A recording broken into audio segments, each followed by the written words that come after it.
Top quality और consistent performance के लिए सिर्फ सिल्वर पंप नाम याद रखना। ಇವತ್ತು ಶಾಲಾ ಕಾಲೇಜುಗಳಿಗೆ ರಜೆ ಘೋಷಣೆ ಮಾಡಲಾಗಿದೆ. ಯಾಕಂದ್ರೆ ಈ ಪರಿಸ್ಥಿತಿ ತಹಬಂದಿಗೆ ಬರ್ತಾ ಇಲ್ಲ. ಹೀಗಾಗಿ ದಕ್ಷಿಣ ಕನ್ನಡದಲ್ಲಿ ಶಾಲೆಗಳು, ಕಾಲೇಜುಗಳು, ಅಂಗನವಾಡಿಯಿಂದ ಹಿಡಿದು ಶಾಲಾ ಕಾಲೇಜು ತನಕ ರಜೆ ಘೋಷಣೆ ಮಾಡಲಾಗಿದೆ. ಬಹುಶಃ ಇದು ಮುಂದುವರಿಬಹುದು. ಮುನ್ನೆಚ್ಚರಿಕೆ ಕ್ರಮವಾಗಿ ರಜೆ ಘೋಷಣೆ ಮಾಡಲೇಬೇಕಿದೆ. ಯಾಕಂದರೆ ಬೇರೆ ಮಾರ್ಗವೇ ಇಲ್ಲ. ಜನರೇ ಓಡಾಡೋಕ್ಕೆ ಕಷ್ಟ ಆಗ್ತಾ ಇದೆ. ಯಾವ ಸಂದರ್ಭದಲ್ಲಿ ಯಾವ ಮರ ತಲೆ ಮೇಲೆ ಹೊತ್ಕೊಂಡು ಬೀಳುತ್ತೋ ಗೊತ್ತಿಲ್ಲ, ಯಾವ ಬೆಟ್ಟ ಗುಡ್ಡಗಳು ತಲೆ ಮೇಲೆ ಬೀಳ್ತವೋ ಗೊತ್ತಿಲ್ಲ, ಯಾವ ಕಲ್ಲು ಬಂದು ರಾಚುತ್ತೆ ಅಂತ ಗೊತ್ತಿಲ್ಲ. ಇಂಥ ಸ್ಥಿತಿಯಲ್ಲಿ ಯಾವ ಧೈರ್ಯದ ಮೇಲೆ ತಂದೆ ತಾಯಿಗಳು ಮಕ್ಕಳುಗಳನ್ನು ಶಾಲೆಗೆ ಕಾಲೇಜಿಗೆ ಕಳಿಸೋಕ್ಕೆ ಸಾಧ್ಯ ಹೇಳಿ?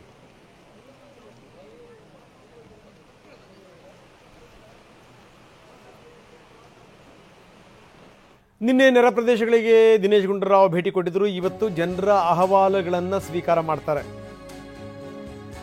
ದಿನೇಶ್ ಗುಂಡೂರಾವ್ ಅಲ್ಲಿನ ಉಸ್ತುವಾರಿ ಸಚಿವರು. ಸಂತ್ರಸ್ತರ ಸಮಸ್ಯೆಯನ್ನು ಆಲಿಸೋಕೆ ದಿನೇಶ್ ಗುಂಡೂರಾವ್ ಮುಂದಾಗಿದ್ದಾರೆ.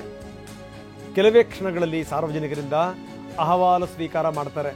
ಅಹವಾಲು ಸ್ವೀಕಾರ ಇರಲಿ, ಆ ಸ್ಥಿತಿ ನೋಡ್ಬಿಟ್ರೆ ಸಾಕು. ಅದೇ ನಿಜವಾದ ಅಹವಾಲು.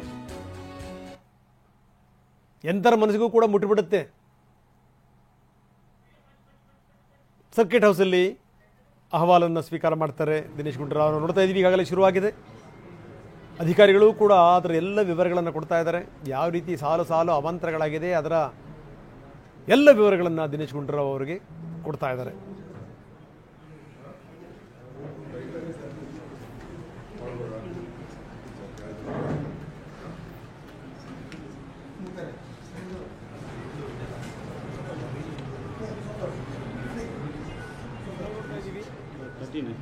ಜನರ ಅಹವಾಲನ್ನು ಕೊಡ್ತಾರೆ. ಆದರೆ ಒಂದು ಸಂಗತಿ ಗೊತ್ತಿರಲಿ, ಮೊನ್ನೆ ಮಂತ್ರಿಗಳಿಗೆ ಜನರು ಬಂದು ಅಹವಾಲನ್ನು ಕೊಡುವಂಥ ಸ್ಥಿತಿಯಲ್ಲೂ ಇಲ್ಲ. ನೋಡಿ, ಆ ತಾಯಿ ಅಶ್ವಿನಿ ಇದ್ದಂಥ ಸೂರು ಹೊತ್ಕೊಂಡ್ಬಿದ್ದಿದೆ.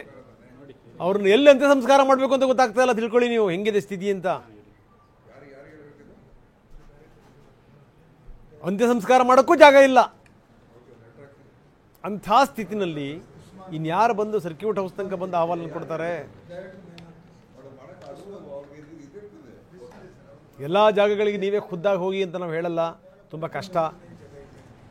ಆದರೆ ನಿಜಕ್ಕೂ ಜನ ಏನು ಕಷ್ಟಪಡ್ತಾ ಇದ್ದಾರೆ ಅದಕ್ಕೇನಾದ್ರು ಪರಿಹಾರ ಒದಗಿಸಿ.